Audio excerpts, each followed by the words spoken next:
إن الحمد لله نحمده ونستعينه ونستغفره ونعوذ بالله من شرور أنفسنا ومن سيئات أعمالنا من يهده الله فلا مضل له ومن يضلل فلا هادي له وأشهد أن لا إله إلا الله وحده لا شريك له وأشهد أن محمدا عبده ورسوله أما بعد فأعوذ بالله من الشيطان الرجيم بسم الله الرحمن الرحيم رب اشرح لي صدري ويسر لي أمري واحلل عقدة من لساني يفقهوا قولي اللهم أرنا الحق حقا وارزقنا اتباعه وأرنا الباطل باطلا وارزقنا اجتنابه لا حول ولا قوة إلا بالله العلي العظيم اللهم صل على محمد وعلى آل محمد كما صليت على إبراهيم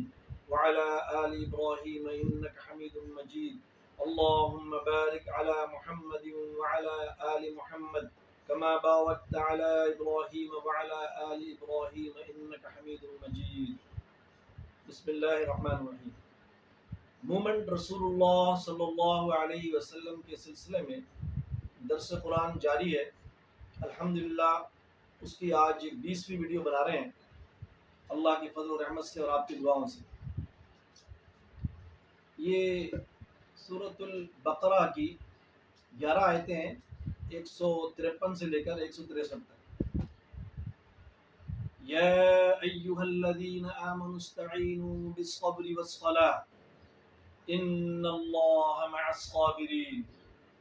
اے ایمان والو، تم صبر اور نماز سے مدد مانگو، بے شک اللہ صبر کرنے والوں کے ساتھ۔ اب یہ آیت میں کہا جا رہا ہے کہ صبر اور نماز سے مدد مانگو۔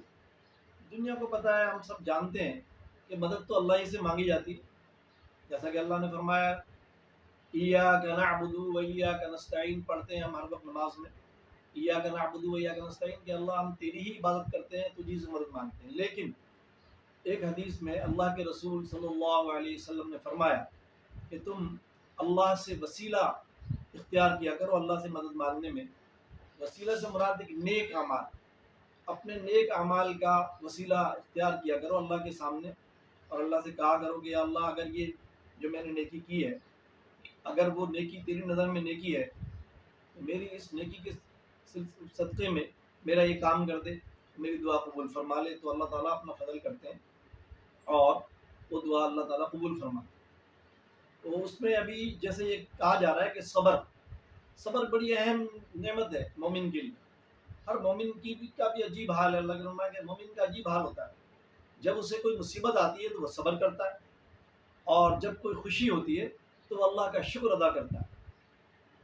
اور نماز جو ہے جسے صلاۃ کہا جا رہا ہے، قرآن میں جگہ جگہ یہ آیت نازل ہوتی ہے، آیت آتی ہے بار بار کہ صلاۃ ادا کرو، صلاۃ ادا کرو، صلاۃ کے بارے میں کوئی آیت ایسی نہیں ہے کہ صلاۃ کو پڑھو۔ یہ کہا گیا کہ صلاۃ قائم کرو، اقیم الصلاۃ۔ یہاں پر کہا گیا صبر و صلاۃ سے بھی مدد حاصل کرو، یعنی کہ جب کوئی تکلیف پہنچے، پریشانی ہو، مصیبت ہو تو صلاۃ ادا کرو۔ اللہ کے رسول صحابہ کرام نے فرمایا کہ جب ہم کوئی مصیبت ہوتی، کوئی پریشانی ہوتی تو ہم 2 رکعت صلاۃ الحاجات پڑھ کر دعا مانگتے، اور اللہ تعالیٰ کے فضل و رحمت سے ہماری جو خواہش ہوتی ہے، وہ دعا ہوتی ہے، وہ قبول ہو جاتی۔ تو اسی طریقے سے 5 وقت نماز ادا کرنا ایک بہت بڑی نعمت ہے جس کو حاصل ہو۔ اس کے بعد اس سے بڑی 5 نمازوں کے علاوہ جو فضیلت والی اور دوسری نماز ہے وہ ہے تہجد کی نماز، کیونکہ تہجد کی نماز کا وقت جو ہے وہ رات کو ہے، آخری وقت، آخری رات کی آخری حصے میں۔ اور اللہ کے رسول صلی اللہ علیہ وسلم نے فرمایا کہ جب آخری حصہ ہوتا ہے رات کا تو اللہ تعالیٰ کی رحمت جو ہے وہ آخری آسمان پر آ جاتی ہے، اور اللہ تعالیٰ پکار کر کہتا ہے کہ ہے کوئی جو مجھ سے مانگے تو میں اس کی دعا قبول کروں، کوئی مجھ سے مغفرت طلب کرے تو میں اسے بخش دوں۔ تو یہ جو تہجد کا وقت ہوتا ہے بڑا اہم ہوتا ہے، اور اس میں ہر آدمی نہیں اٹھتا، اس میں اللہ تعالیٰ کے خاص بندے اٹھتے ہیں، اور جن کو اللہ تعالیٰ خود اٹھاتا ہے وہ اٹھتے ہیں اور اللہ کے آگے کھڑے ہو جاتے ہیں۔ اور تہجد جو ہے اللہ کے رسول صلی اللہ علیہ وسلم کے پر تو فرض تھا، یا ایھا المزمل یا ایھا المدثر، اس میں یہ بار بار بتایا جا رہا ہے کہ اللہ کے رسول سے کہا جا رہا ہے کہ اے مزمل کھڑے ہو جاؤ، اے مدثر کھڑے ہو جاؤ اللہ کے آگے. جو تو تہجد کی نماز اور خاص طور سے پانچ وقت نماز، جو 5 وقت نماز ادا کرتا ہے، نماز پنجگانہ، اور پھر وہ تہجد بھی پڑھتا ہے، تو یہ اللہ کی بہت بڑا فضل اور رحمت ہوتی ہے اس کے اوپر، تو وہ ایسا کام کرے. تو آگے فرمایا کہ ان اللہ مع الصابرین، بے شک اللہ صبر کرنے والوں کے ساتھ. یعنی کہ صلاۃ اور صبر دو اتنی بڑی نعمتیں ہیں کہ یہ مومن کو ہی حاصل ہوتی ہیں، عام آدمی کو ہی حاصل نہیں ہوتی. خاص بندہ ہوتا ہے اللہ کا ایمان والا، اس کا ایمان بڑا عروج پر ہوتا ہے، تو تب وہ یہ جو ہے صلاۃ پنجوانہ ادا کرتا ہے اور صبر بھی کرتا ہے. یعنی کہ یہ نہیں کہ اگر کوئی مصیبت آ جائے، کوئی پریشانی آ جائے تو شکوہ کرنے بیٹھ جائے کہ ہمیں تو پتہ نہیں کیا ہوتا، ہماری دعائیں قبول نہیں ہوتی، ہمارے ساتھ پریشانیاں رہتی ہیں. نہیں، بلکہ اللہ تیری مرضی ہے، میں راضی ہوں یا رب العالمین تجھ سے، تو نے جو عطا فرمایا تیرا شکر ہے، تیرا الحمدللہ، اور اس پہ صبر کرے. آگے اللہ تعالیٰ نے فرمایا ان اللہ مع الصابرین. تو اگلی آیت ہے ولا تقولوا لمن يقتل في سبيل الله اموات، جو اللہ کی راہ میں مارے جائیں انہیں مردہ نہ کہو، بل احیاء ولکن لا تشعرون، بلکہ وہ زندہ ہے لیکن تم اس کا شعور نہیں رکھتے. اس کے لیے یہ جو آیت ہے سورہ بقرہ کی 154 نمبر آیت ہے، اور ایک سورہ آل عمران کی 169 169 نمبر آیت جو ہے اس کے اندر بھی اللہ تعالیٰ نے فرمایا ہے کہ ولا تحسبن الذين قتلوا في سبيل الله امواتا بل احياء عند ربهم يرزقون، کہ جو لوگ اللہ کی راہ میں مارے جائیں ان کو مردہ نہ سمجھو، در حقیقت وہ زندہ ہیں اور اپنے رب کے پاس رزق پاتے ہیں. تو یہ جو بڑی اہم آیت ہے، اس میں بڑے کنفیوژن بھی ہیں. لوگ اس آیت کے ذریعے سے اپنی طرف سے کچھ نہ کچھ باتیں ایسی کرتے ہیں کہ جی روح جو ہے وہ شہید کی روح تو جو ہے وہ مرتے نہیں ہیں، وہ زندہ ہوتے ہیں اور وہ دنیا میں بھی آتی رہتی ہیں ان کی روحیں. اور جو ہے اسی طریقے سے پھر انبیاء کے بارے میں، اب جیسے آیت ہے، آیت میں اللہ تعالیٰ نے بتایا نا انعمت صراط الذین انعمت علیہم، میں ہم پڑھتے ہیں صراط الذین انعمت علیہم، کہ اللہ تعالیٰ وہ راستہ میں بتا جن پر تو نے انعام کیا ہے. تو اگلی آیت میں اللہ تعالیٰ نے ایک آیت میں کہا ہے اولئک الذین انعم اللہ علیہم من النبیین والصدیقین والشہداء والصالحین، کہ وہ لوگ جن پر اللہ نے انعام کیا وہ کون ہے؟ من النبیین، نبی ہے، من النبیین والصدیقین، اور وہ صدیق ہیں، شہداء اور جو اللہ کی راہ میں شہید ہوئے، شہداء والصالحین، اور جو نیک لوگ بندے ہیں اللہ کے، تو وہ بھی اولئک الذین انعم اللہ علیہم من النبیین والصدیقین والشہداء والصالحین وحسن اولئک رفیقا، یہ وہ لوگ ہیں جو نہایت جو ہے اللہ کے نیک بندے ہیں اور اللہ کے بہترین دوست ہیں. تو ان کے بارے میں اولیاء کرام بھی ہیں اس میں، اور انبیاء کرام بھی ہیں، شہید شہداء بھی ہیں، لیکن ان کے بارے میں غلط کنسیپٹ معاشرے میں نظر آتا ہے. اور بہت سے لوگ یہ کہتے ہیں کہ جی روحیں واپس آتی ہیں، خاص طور پہ انبیاء کی روحیں تو ان کو تو موت ہی نہیں آتی. اللہ تعالیٰ نے تو کہا ہے کل نفس ذائقۃ الموت، تو موت تو سب کو ہے سوائے اللہ کے، کیونکہ اللہ پیدا نہیں ہوا، جو پیدا ہوا ہے اس کے ساتھ اس کو مرنا بھی ہے اور موت بھی ہے. لیکن موت کا فرق ہوتا ہے، ظاہری بات ہے، ایک ہماری موت عام گناہ گاروں کی، اور ایک اللہ کی صالحین کی، نیک بندوں کی، انبیاء کرام کی، اولیاء کرام کی، اور شہداء کی، صدیقین کی، وہ الگ، ان کا مقام ہے، ان کا درجہ الگ ہے. تو لیکن یہ کہنا کہ وہ دنیا میں ایک سوال کرتا ہوں، میرا سوال یہ ہے کہ عالم ارواح، روح جو ہے وہ 4 سفر کرتی ہے. سب سے پہلے روح جو ہوتی ہے وہ عالم ارواح میں ہوتی ہے، اور اس کے بعد روح عالم بطن یعنی ماں کے پیٹ میں آتی ہے، اور اس کے بعد روح جو ہے وہ عالم دنیا میں آتی ہے، اور اس کے بعد روح عالم برزخ میں چلی جاتی ہے، اور اس کے بعد روح کا سفر اسے آخرت میں، عالم آخرت میں لے جاتا ہے. کتنے عالم ہو گئے؟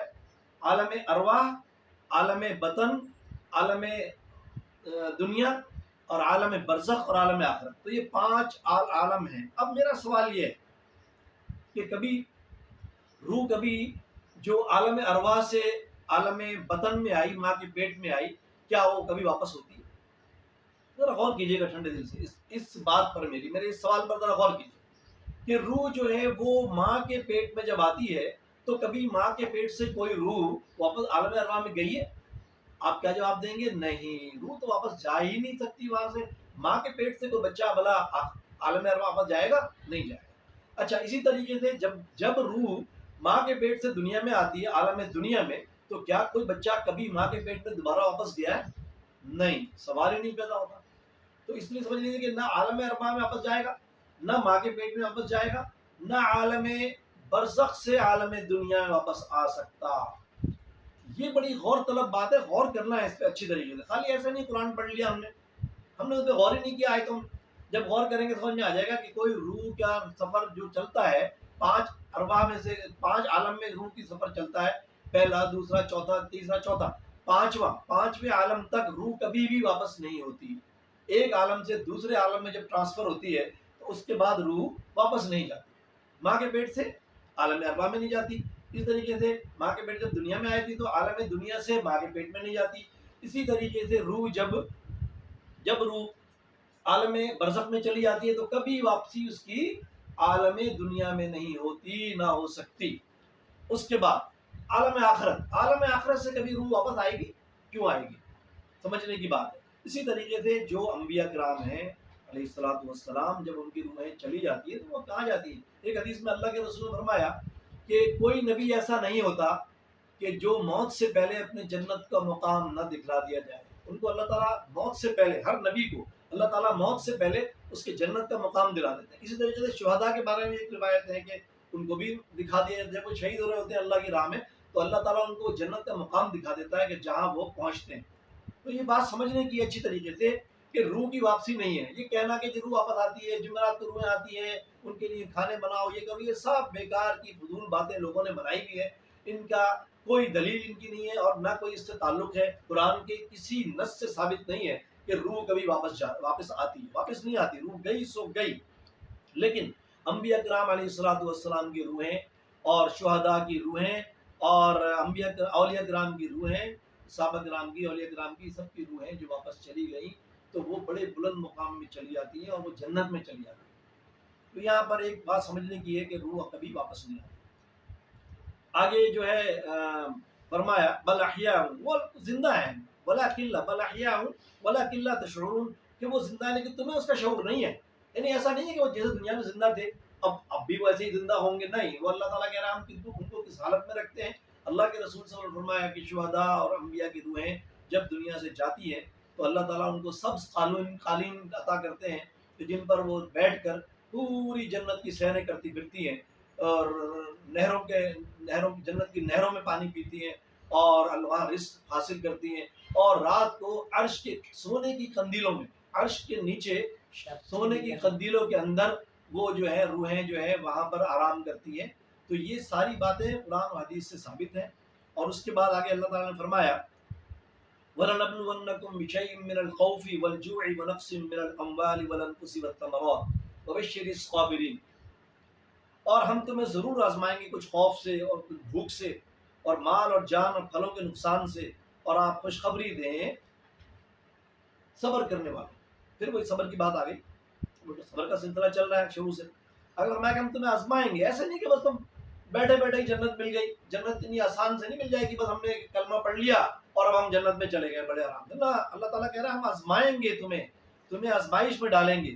ہم جیسے کہ آیت میں انما اموالکم و اولادکم فتنہ، انسان کی آزمائش جو ہے اس کے مال میں بھی ہے. جب مال عطا کیا جاتا ہے کسی کو تو بھی آزمایا جاتا ہے. آیا کہ یہ مال حاصل کرنے کے بعد اس پر کیا کر رہا ہے؟ یہ مال اپنی زندگی میں اپنے اوپر خرچ کر رہا ہے یا اللہ کی راہ میں بھی خرچ کرتا ہے اور غریبوں پر بھی خرچ کرتا ہے، رشتہ داروں پر بھی خرچ کرتا ہے. جیسے کہ آیت میں وَآتَ الْمَالَ عَلَىٰ حُبِّهِ ذَوِي الْقُرْبَىٰ وَالْيَتَامَىٰ وَالْمَسَاكِينِ وَابْنِ السَّبِيلِ وَالسَّائِلِينَ وَفِي الرِّقَابِ. تو یہ مال جو اللہ نے اپنے فضل سے دیا ہے، وہ مومن کو جب پوچھا تو کہتا ہے اللہ کے فضل سے ملا ہے، میرا تو اس میں کوئی کمال نہیں ہے.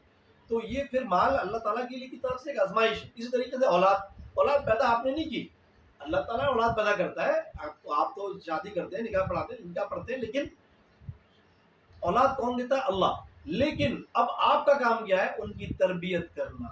تو آپ کی ذمہ داری جو ہے وہ تربیت ہے، کہ دینی نہج پہ تربیت کرنا، ان کو دین سکھانا اور ان کی آخرت بتانا کہ آخرت میں کیا ہوگا. جب وہ اچھی تربیت آپ دین کے مطابق کریں گے تو انشاءاللہ تعالیٰ وہ دنیا میں بھی آپ کی فرما بردار اولاد ہوگی اور آخرت میں بھی وہ آپ کے لیے آپ کے مرنے کے بعد آپ کے لیے دعائیں کرے گی. یہ اللہ کی بہت بڑی نعمت ہے، صدقہ جاریہ. آگے فرمایا کہ خوف بھی آئے گا. مطلب ایسا بھی ہوتا ہے کہ مال جب دیا جاتا ہے تو مال واپس بھی لیتا ہے اللہ. کبھی کبھی اللہ تعالیٰ مال اور جو نعمتیں دی ہیں واپس بھی لے لیتا ہے. اور بھوک بھی ایک آتی ہے، کبھی کبھی انسان کے اوپر ایسے وقت آ جاتا ہے کہ بہت پریشانی آتی ہے اور حتیٰ کہ وہ کھانے تک کو انسان ترس جاتا ہے، کبھی کبھی ایسا بھی ہوتا ہے۔ ونقص من الاموال، اور مال جو اللہ تعالیٰ واپس بھی لے لیتا ہے، نقصان بھی ہوتا ہے کبھی کاروبار میں، کبھی نوکریوں میں، یہ سب اللہ کی طرف سے ہوتا ہے۔ والانفسی، اور پھلوں کے نقصان بھی ہوتے ہیں، بعض دفعہ سیلاب آتے ہیں، پوری پوری فصلیں، جیسے ابھی حال ہی میں سیلاب آیا تو معلوم ہے جی فصلیں کی فصلیں تباہ ہو گئیں، تو یہ بھی ایک آزمائش ہوتی ہے مومنین کے لیے۔ اللہ تعالیٰ کہہ رہا ہے آپ انہیں خوشخبری دیں اس بات کی کہ وہ صبر کرنے والوں کو، جو صبر کریں، یہ نہ ہو کہ جی شکوہ کرنے بیٹھ گئے، ارے یہ کیا ہو گیا، ارے یوں ہو گیا، نہیں، اللہ تعالیٰ آپ کا فضل ہے، آپ مجھے جس حال میں رکھیں میں خوش ہوں، یا اللہ آپ مجھ سے، میں آپ سے راضی ہوں، ہر حال میں راضی ہوں، یا اللہ آپ بھی مجھ سے راضی ہو جائیں، میرے گناہوں کو معاف کر دیں، میری بخشش کر دیں۔ تو یہ جو ہے صبر کرنا۔ آگے اللہ تعالیٰ نے ایک آیت میں فرمایا، اسی میں اگلی آیت ہے، الذین اذا اصابتهم مصیبۃ، جنہیں جب کوئی مصیبت پہنچے تو وہ کہیں قالوا انا للہ وانا الیہ راجعون، ہم اللہ کے لیے ہیں اور ہم اسی کی طرف لوٹ کر جائیں۔ جیسے ہمارے یہاں ایسا ہوتا ہے، عموماً جو یہ انا للہ وانا الیہ راجعون، اکثر جب ہم کسی کی موت کی خبر سنتے ہیں کہ فلانے کا انتقال ہو گیا تو ہم فوراً پڑھتے ہیں انا للہ وانا الیہ راجعون۔ اللہ کے رسول نے فرمایا کہ جب کسی کی خبر سنو یا کوئی مصیبت کی پریشانی کی تو فوراً پڑھو انا للہ وانا، یعنی کہ اس میں کوئی ایسی بات نہیں ہے، اللہ تعالیٰ کی نعمتیں اللہ تعالیٰ نے عطا فرمائی تھی، جب چاہے واپس لے لے، اولاد بھی دینا اللہ نے دیتا ہے، کبھی واپس بھی لے لیتا ہے، کبھی اولاد کا انتقال بھی ہو جاتا ہے، اور ہمارے رشتہ داروں کا بھی، عزیزوں کا بھی۔ تو اس وقت ہم جب یہ پڑھتے ہیں انا للہ وانا الیہ راجعون، تو ہم جو ہے اس وقت ہمیں ایک صبر حاصل ہوتا ہے، اللہ تعالیٰ کی طرف سے سکون حاصل ہوتا ہے، اور الحمدللہ پھر اللہ تعالیٰ سے دعا کرتے ہیں تو اللہ تعالیٰ دوبارہ بھی نعمتیں عطا کرنے پر قادر ہے۔ آگے فرمایا اولئک علیہم صلوات من ربہم ورحمہ، یہی لوگ ہیں جن پر ان کے رب کی طرف سے عنایتیں ہیں اور رحمت ہے۔ اولئک هم المہتدون، یہی لوگ ہدایت یافتہ ہیں، یعنی ہدایت ہے، اس کو اللہ تعالیٰ نے ہدایت بتایا کہ کوئی آدمی جب کسی مومن کے اوپر، خاص طور پہ ایمان والے، جب ان پر کوئی پریشانی مصیبت آئے تو وہ ہر ذرہ برابر بھی شکوہ نہیں کرتے، بلکہ اللہ تعالیٰ سے یہ کہتے ہیں کہ یا اللہ میں آپ سے راضی ہوں، ہر حال میں آپ کا شکر ادا کرنے والا ہوں، اور آپ بھی مجھ سے راضی ہو جائیے اور میری بخشش کیجیے، میرے گناہوں کو معاف فرما دیجیے۔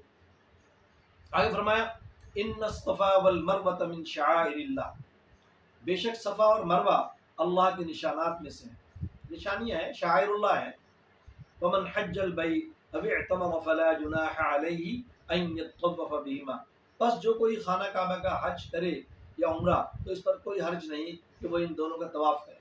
یعنی کہ پہلے ایسا ہوتا تھا کہ جو مشرکین مکہ تھے، کفار تھے، وہ بھی یہ کرتے تھے حج تو وہ کیا کرتے تھے، وہ بتوں کو رکھ دیتے تھے وہاں پر، تو بتوں کو رکھتے تھے اور ان کا طواف کرتے تھے۔ تو وہ جب صحابہ کرام ایمان لائے تو ان کو بھی یہ خطرہ محسوس ہوا، انہوں نے کہا کہ ایسا تو نہیں ہے کہ وہ جنہیں منع کر دیا گیا کہ بھائی اب یہاں سے تم اس طرح نہ کرو، بتوں کو یہاں سے ہٹا دیا جائے، تو پھر ایسا نہ ہو کہ ہم جو طواف کر رہے ہیں کہیں ایسا نہ ہو کہ ہماری پکڑ ہو جائے۔ تو اللہ تعالیٰ نے اس آیت نازل فرما دیا کہ نہیں، اب نہیں، وہ پہلے وقت اور کچھ تھا، ان کی نیتیں کچھ اور تھیں، وہ بتوں کی کوشش کے لیے دعا کرتے تھے، ان سے دعائیں کرتے تھے۔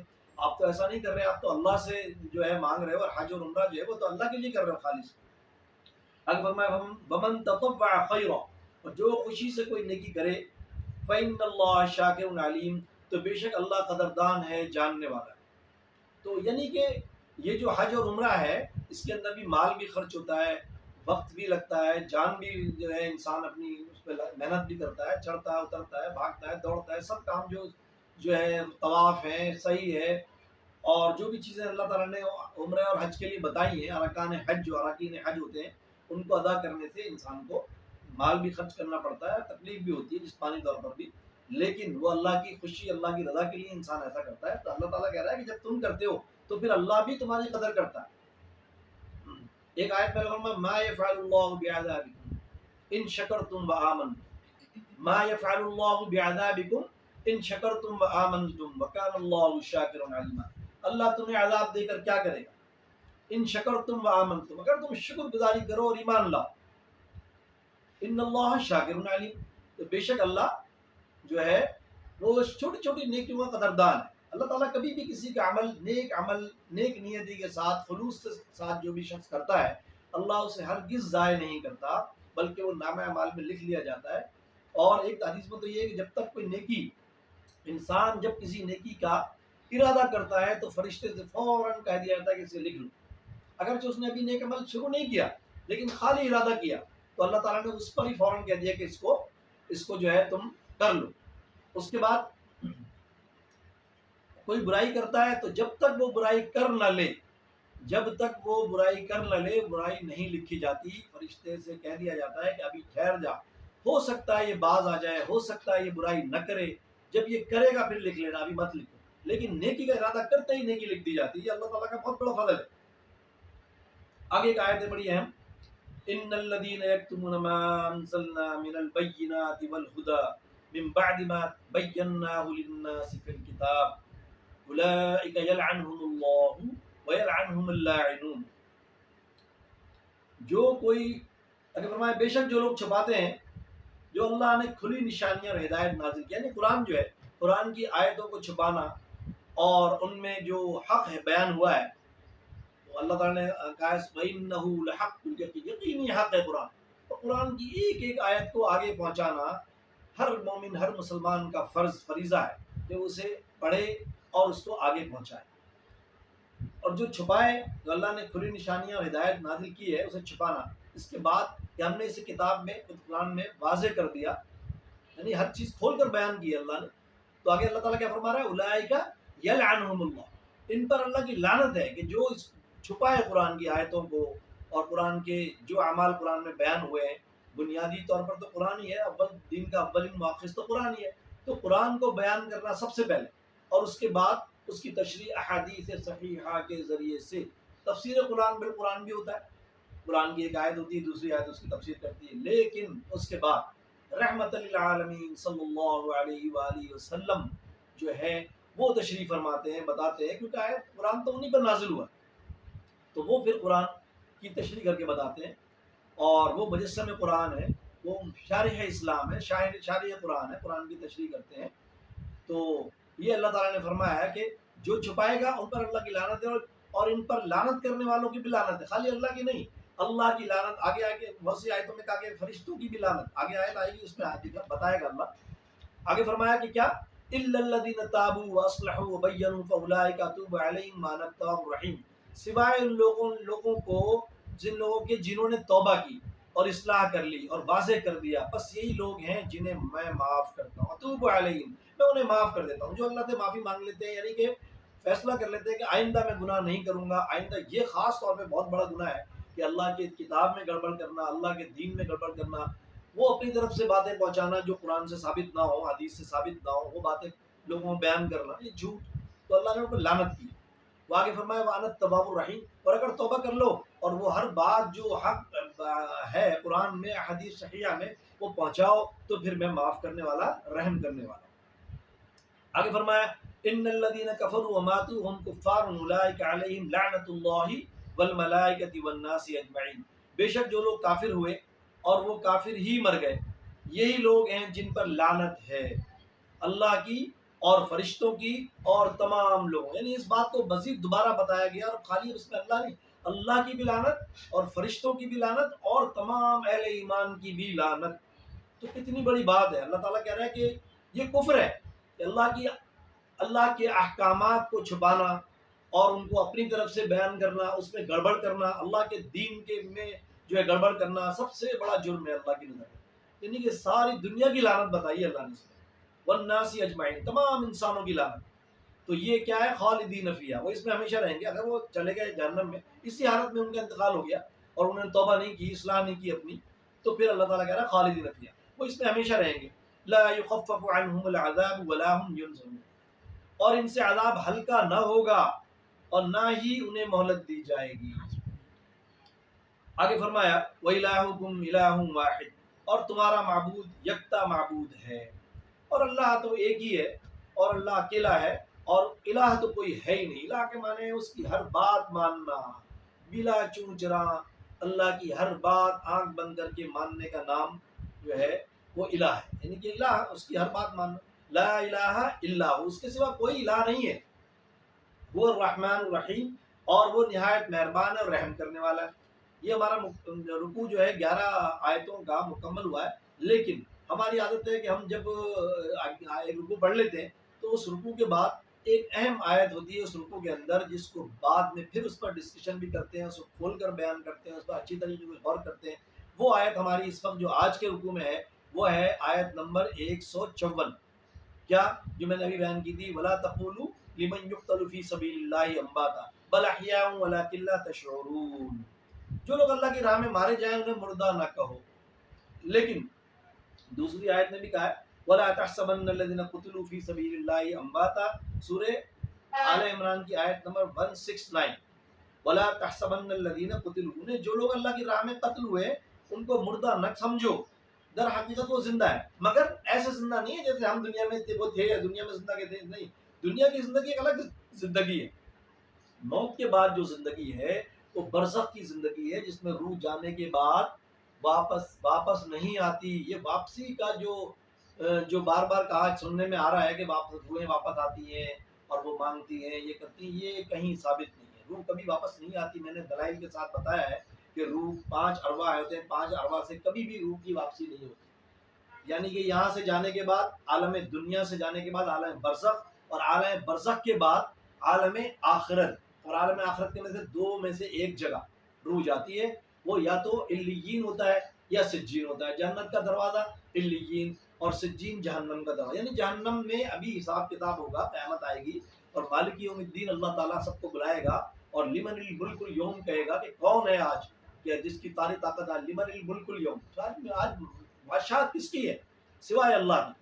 تو پھر اللہ تعالیٰ پھر آیت بھی کہ کل من علیہا فان، ہر چیز فنا ہے، وَيَبْقَى وَجْهُ رَبِّكَ ذُو الْجَلَالِ وَالْإِكْرَامِ۔ تو یہاں بات سمجھنے کی ہے کہ جو چلے گئے وہ دونوں میں سے ایک جگہ روحیں جائیں گی، یا تو جہنم میں جائیں گی، یا اور یہ تو ایک حدیث کے مطابق رسول اللہ صلی اللہ علیہ وسلم نے فرمایا کہ جب تم کسی مردے کو دفنا دیتے ہو اور جب تم ان کو چھوڑ کر 40 قدم آگے جاتے ہو تو فرشتہ آ کے 3 سوال کرتا ہے، من ربک اور ما دینک، اور یہ رحمۃ اللہ علیہ صلی اللہ علیہ وسلم کو دکھایا جاتا ہے اور پوچھا جاتا ہے کہ کیا انہیں جانتے ہو؟ تو وہ اللہ کا نیک بندہ جو مومن ہوتا ہے وہ سب جواب صحیح دے دیتا ہے۔ تو اس کے بعد فرشتہ کہتا ہے کہ اس میں سے ایک کھڑکی اس کی کھول دو اور چلو، تو اس کو آواز آتی ہے کہ کھڑکی کھول، تو وہ کھڑکی کھولتا ہے جہنم کی یا جنت کی۔ اگر اعمال نیک ہیں، صالح بندہ ہے اللہ کا، تو وہ جنت کی کھڑکی کھل جاتی ہے، ہمیشہ کے لیے وہ جنت میں کی ہوائیں پاتا ہے، خوشبوئیں پاتا ہے اور خوش و خرم زندگی قبر کے اندر اس کی جو ہے خوش و خرم زندگی گزرتی ہے۔ وہاں پر اس کا جسم کی کیفیت کیا ہوتی ہے، کیونکہ بظاہر تو جسم تو کیڑے کھا لیتے ہیں، اور اللہ کے رسول صلی اللہ علیہ وسلم کے بارے میں جو ہے اور انبیاء کے بارے میں کہا گیا کہ ان کی جسموں کو کیڑے نہیں کھاتے۔ چلو ایک الگ مسئلہ ہے، کھاتے ہیں یا نہیں کھاتے ہیں، یہ بھی اس میں بھی اختلاف ہے کچھ لوگوں کا۔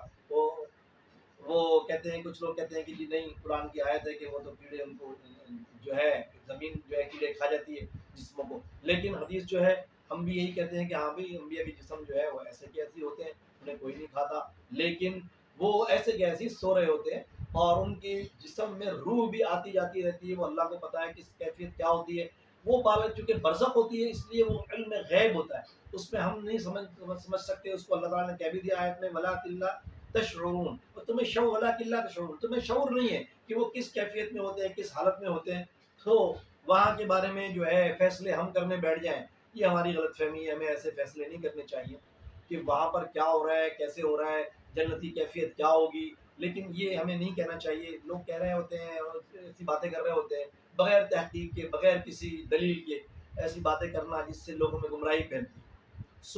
ہم سب کو چاہیے کہ ہم اللہ کی کتاب کو پڑھیں، سمجھیں اور غور کریں اور اس پر اس کی تبلیغ کریں، اس کو آگے پہنچائیں، اور قرآن کی تنفیذ کرنے کی یعنی معاشرے کے اندر اس کا نفاذ کی کوشش کریں۔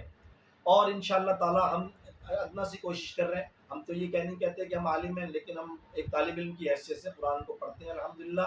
اللہ کے فضل سے ہماری سمجھ میں جتنا آتا ہے اتنا ہم بیان کر دیتے ہیں، اور جو نہیں سمجھ میں آتا تو ہم کہہ دیتے ہیں کہ ہمیں نہیں معلوم۔ انشاءاللہ تعالی آپ ہماری ویڈیو مومنٹ رسول اللہ صلی اللہ علیہ وسلم کے نام سے سبسکرائب کریں، اسے دیکھیں، اور انشاءاللہ تعالی اگر آپ قرآن کو سنیں گے، دیکھیں گے، تو آپ کے ہر قدم پہ آپ کو نیکی ملے گی، ایک ایک حرف پر آپ کو 10 نیکی ملے گی، اور انشاءاللہ تعالی اللہ پاک کی رحمتیں نازل ہوں گی، اللہ پاک آپ سے راضی ہوگا۔ اور جو یہ امت کی حالت بری ہے اس وقت، ساری پریشان ہے پوری امت مسلمہ، انشاءاللہ تعالی ہم اس سے نکلیں گے۔ واحد راستہ قرآن کا راستہ، تو قرآن سے ہم پڑھیں، سمجھیں، عمل کریں۔ اور ہماری ویڈیو کو انشاءاللہ سبسکرائب کیجیے گا اور آگے شیئر کیجیے گا. اللہ تعالیٰ آپ کو اجر عظیم عطا فرمائے گا. وآخر دعوانا ان الحمد للہ رب العالمین.